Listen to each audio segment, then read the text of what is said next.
Hey guys, welcome to my first video log about my entry into the Battletop tournament. And for those of you that have not heard of this tournament yet, there's a Facebook group called Battletops, and I'm going to post a link to that group down in the description below, so be sure to check that out if you haven't seen it yet.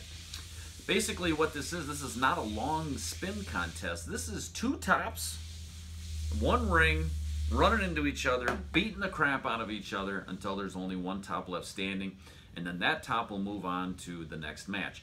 And it's a single elimination tournament, and it's going to be live streamed in Facebook.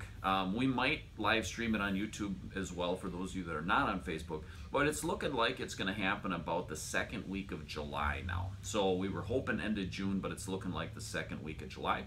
And there's going to be a lot of promotion leading up to that, so I think it'll be really, really interesting. Now, the purpose of this video log is to kind of chronicle the building of my personal top, as I'm one of the entrants here. And we've got over 20 makers now, 20 contestants that are going to be building their tops, and I'm just one of them. So, yeah, you know, it's going to be neat because this is really this has been done in Japan, but it hasn't been done in the U.S. before, and we have some of the Japanese makers that are going to be participating in this. And so, anyways, it'll be really exciting.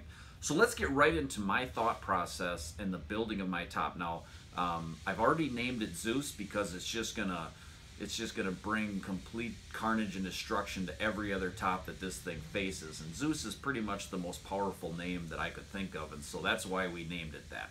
As far as the making, I haven't made anything, but I just want to share with you my thought process going into making it, and you'll see this thing happen over the next couple of weeks. But basically, here's the deal. I think the general consensus that people are going to have is they're going to have some kind of like a propeller type thing on their top that's going to just whack the other tops and, you know, knock them out of the ring or tip them over, whatever.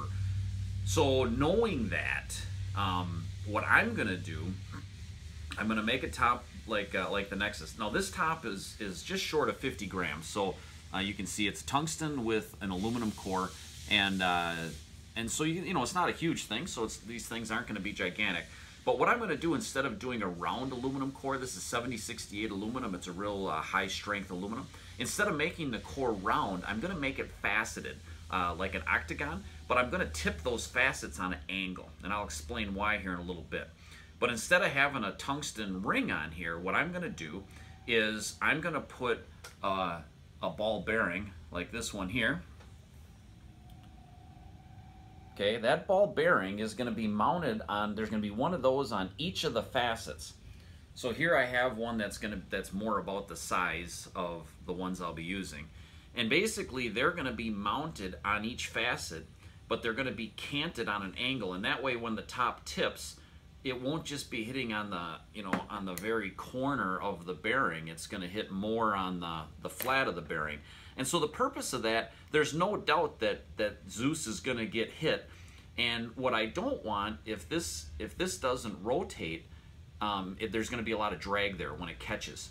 So what I mean by that, it gets whacked and it goes like this. Well, then there's going to be a lot of drag that's going to slow the RPM down, and it's not going to make it spin as long. So when they hit, they're going to kind of come apart, and then they're going to slowly come back together. I want Zeus to have not lost much RPM during that contact, and I think putting these bearings out there will help get the weight out in you know, radially, but it'll also help where this will spin when it hits the, you know, the spin surface there, and it won't have as much drag. Now, what I'm going to do also to get the weight out, just besides the weight of the bearing itself, is I'm going to use tungsten pins that I'll manufacture. I'll have tungsten pins that'll be mounted in on an angle, and so that those tungsten pins will be really heavy, and I can control the length of them in order to get the weight right where I want it.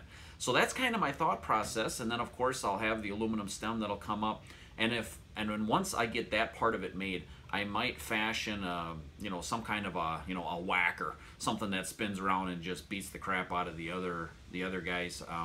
But the tungsten pins will stick out farther than the bearing, and so those will, you know, that'll be an interrupted thing that'll help whack the other opponent's tops, and it'll also protect the bearing so that it still spins freely when contact is made.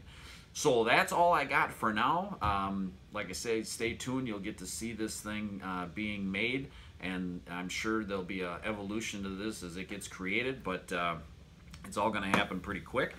I guess in the end, all I got to say is just do it.